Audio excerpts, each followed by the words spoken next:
The Senate's largest farm bill hearing so far is underway today in the nation's capital. Ag committee members heard from ag producers, farm organizations, as well as crop insurance professionals on what's working and what needs to be changed in the 2018 Farm Bill.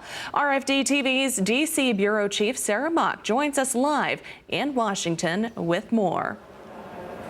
Well, thank you so much, Janet. Yeah, we were here with farmers from across the country representing just about every major commodity group here in Washington on the Hill during what is a pretty tense day here as Senate Leader Mitch McConnell is supposed to be bringing a procedural vote on health care before today. But it really says something about how important American agriculture is that Mitch McConnell actually dropped by the Ag Committee hearing earlier this morning to introduce his friend, American Farm Bureau member from Kentucky, as well as to just add his voice to the conversation around ag. So, you know, the Farm Bill is a top priority for ag lawmakers and a top priority for farmers and groups across the country.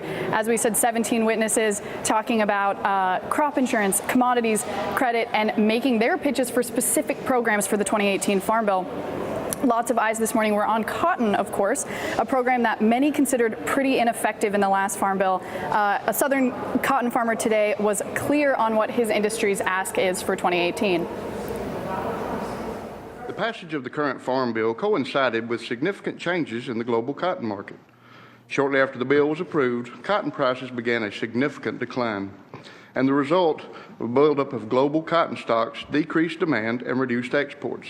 I highlight these issues because of the strong influence of international markets and man-made fiber on the financial conditions of U.S. cotton farmers. In 2015, this led to the lowest U.S. cotton acreage in more than 30 years. Extensive conversations going deep into detail for every major crop and title in the Farm Bill.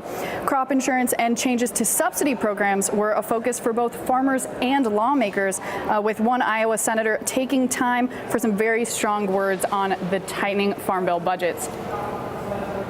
So, Mr. Chairman, for the life of me, I do not understand how $125,000 a year, which is usually $250,000 if the farmer is married, and double those limits again if they grow peanuts, is not enough to get farmers through a year.